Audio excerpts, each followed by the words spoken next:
Top 2 news చూస్తే తెలంగాణ రాజకీయాల్లో మరోసారి వేడి రాజుకుంది. బీఆర్ఎస్ రైతు సంగ్రామ సదస్సు, అదే సమయంలో కాంగ్రెస్ కిసాన్ మేళా కార్యక్రమాలు రాజకీయ వర్గాల్లో చర్చనీయాంశంగా మారాయి.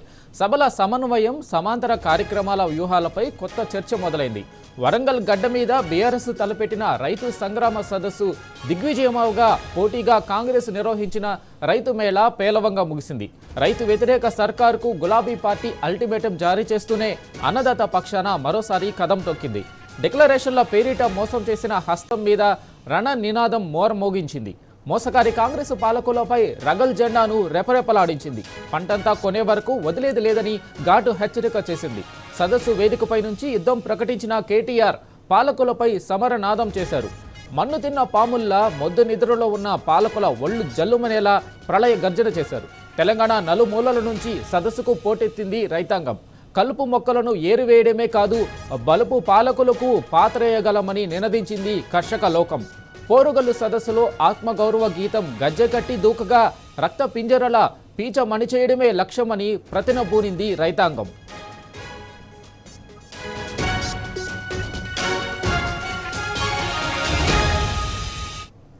దీనిపై మరింత సమాచారం మా వరంగల్ ప్రతినిధి రవికాంత్ అందిస్తారు. రవికాంత్, చెప్పండి.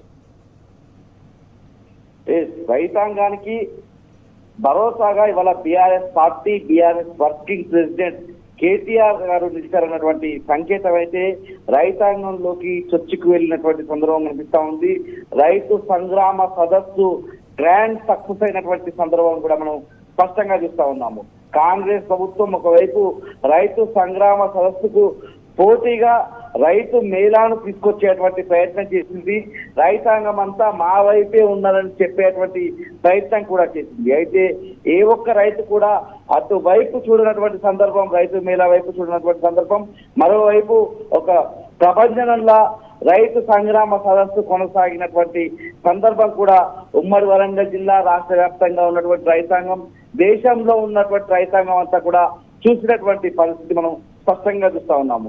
దేశవ్యాప్తంగా ఉన్నటువంటి రైతాంగం, తెలంగాణలో రైతాంగం పరిస్థితి ఏంటి, రైతాంగం బాధలు ఏంటి, రైతాంగం ఏ విధంగా ఒక సంగ్రామంలోకి రైతు సంగ్రామ సదస్సు ద్వారా ఎంటర్ అయ్యారు, పూర్తి స్థాయిలో ఒక యుద్ధాన్ని కేటీఆర్ గారు ఏ విధంగా కాంగ్రెస్ ప్రభుత్వం మీద ప్రకటించారన్నటువంటి అంశం ఇవాళ దేశవ్యాప్తంగా కూడా చర్చ జరిగేటువంటి అవకాశం అయితే స్పష్టంగా కనిపిస్తా ఉంది.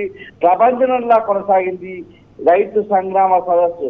5 నుంచి 6,000 మంది రైతు ప్రతినిధులు వస్తారన్నటువంటి అంచనా మొదటి నుంచి వేసినటువంటి సందర్భంలో చాలా చిన్న గ్రౌండ్ను కూడా ఎంపికగా చేసినటువంటి పరిస్థితి. ఎందుకంటే ఏదైతే రాహుల్ గాంధీ మే 6, 2022 సంవత్సరంలో ప్రధానంగా అంటే 2022 మే 6వ తేదీన రాహుల్ గాంధీని తీసుకొచ్చి ఇక్కడ ఉన్నటువంటి అప్పటి పిసిసి ప్రెసిడెంట్ గా ఉన్నటువంటి రేవంత్ రెడ్డి ఒక సభ నిర్వహించారు. రైతు డిక్లరేషన్ చేసినటువంటి సందర్భంలో ఆ రోజును గుర్తు చేసే విధంగా, ఎందుకంటే 4 ఏళ్ల క్రితం ఈ డ్రామాకు తెరతీసింది కాంగ్రెస్ పార్టీ. రైతాంగం మోసపోయినటువంటి తీరు కూడా కనిపించింది. పూర్తి స్థాయిలో రైతాంగం ఇచ్చినటువంటి హామీలు ఏ ఒక్కటి కూడా కాంగ్రెస్ ప్రభుత్వం నెరవేర్చినటువంటి సందర్భంలో ఇవాళ రాష్ట్రంలో రైతాంగం ఎదుర్కొంటున్నటువంటి సమస్యల మీద బీఆర్ఎస్ పోరాటం చేస్తుంది, రైతాంగానికి అండగా నిలుస్తుంది, భరోసాగా ఉంటుందని చెప్పేటువంటి ప్రయత్నంలో భాగంగా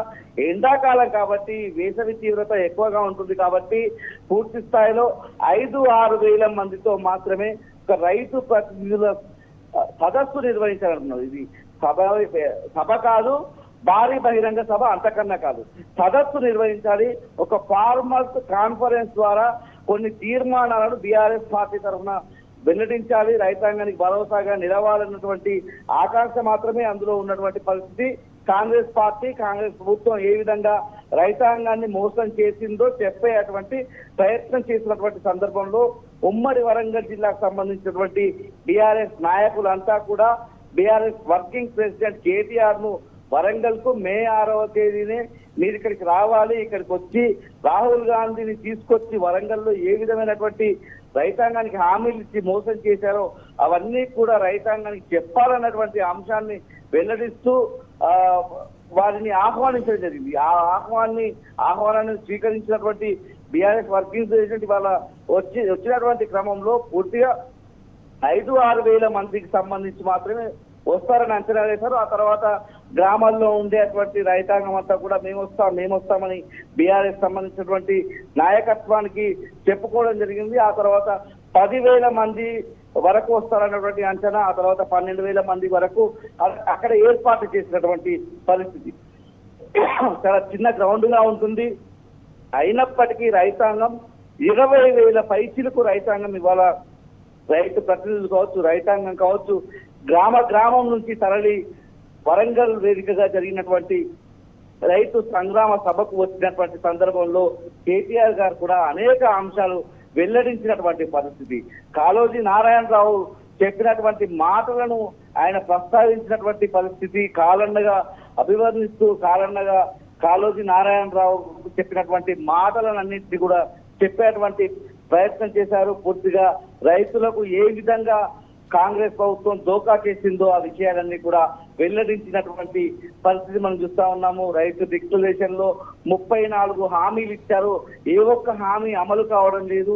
పైగా రైతాంగం అంతా కూడా ఇవాళ ఆత్మహత్యల బాధ పట్టాల్సినటువంటి పరిస్థితి కాంగ్రెస్ ప్రభుత్వంలో దాపురించింది. అంటే తెలంగాణ రాష్ట్రంలో ఏదైతే ఉమ్మడి ఆంధ్రప్రదేశ్ లో ఏ విధంగానైతే రైతాంగం ఆత్మహత్యలు ఉండేవో, ఆ తర్వాత తెలంగాణ రాష్ట్రం ఏర్పడిన తర్వాత రైతులు సుభిక్షంగా బతికినటువంటి సందర్భం నుంచి మళ్ళీ కాంగ్రెస్ ప్రభుత్వం అధికారంలోకి వచ్చిన తర్వాత ఏ విధమైనటువంటి ఇబ్బందులు ఎదుర్కొంటున్నారు, పంట వేసే కాలం నుంచి మొదలుకొని పంట కొనుగోలు జరిగే వరకు ఎలాంటి బాధలు కాంగ్రెస్ ప్రభుత్వంలో అనుభవిస్తున్నారో ఆ విషయాలన్నీ కేటీఆర్ గారు చెప్పినటువంటి పరిస్థితి మనకు కనిపించింది. 34 హామీలు ఇచ్చి ఏ ఒక్క హామీ నిలవేర్చలేనటువంటి అంశాన్ని ఆయన చెప్పినటువంటి పరిస్థితి మనకు స్పష్టంగా కనిపిస్తా ఉంది.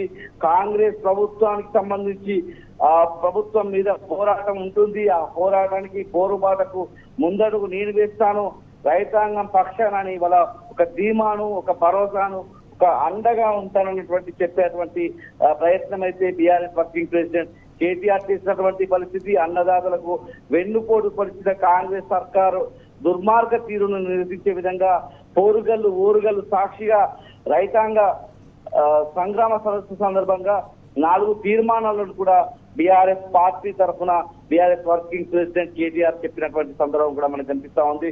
రాష్ట్రంలో కాంగ్రెస్ రాబందు పాలన వల్ల ఈ 2.5 ఏళ్లలో బలైనటువంటి 1000 మందికి పైగా రైతన్నల ఆత్మ శాంతి చేకూరాలని ఏదైతే సదస్సు ఆ సభ తీవ్ర సంతాపాన్ని తెలియజేస్తూనే ఆ రోడ్డున పడ్డటువంటి ఆ కుటుంబాలను ప్రభుత్వం ఆదుకునే విధంగా 10 లక్షల రూపాయల ఎక్స్గ్రేషియా చెల్లించాలనే విధమైనటువంటి డిమాండ్ తీర్మానం వాళ్ళ కేటీఆర్ చెప్పినటువంటి సందర్భంలో మనకు కనిపించింది.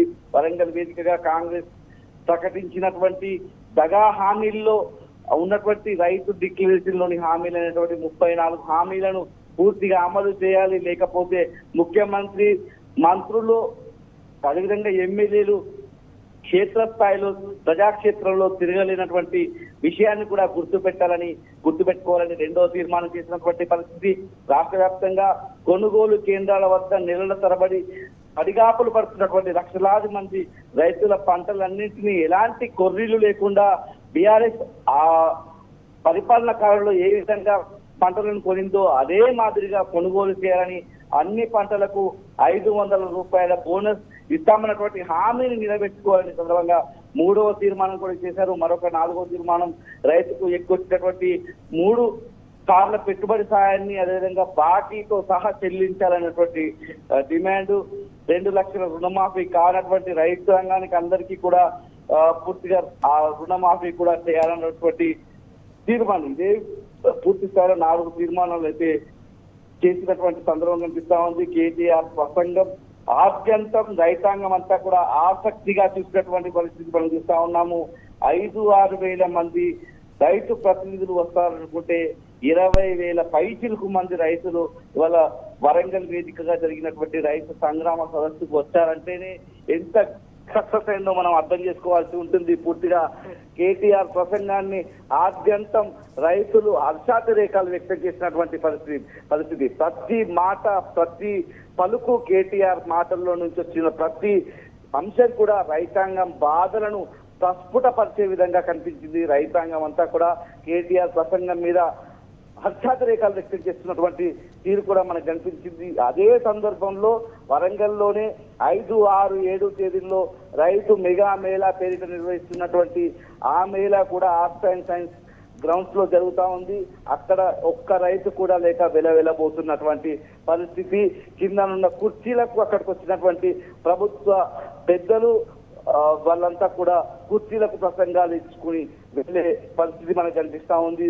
ప్రజల్లో రైతాంగంలో ఎంత ఆగ్రహావేశాలు ఉన్నాయో ఇవాళ రైతు సంగ్రామ సదస్సు ద్వారా బయటపడినటువంటి తీరు కూడా చూస్తా ఉన్నాము. Right Ravikanth, thank you.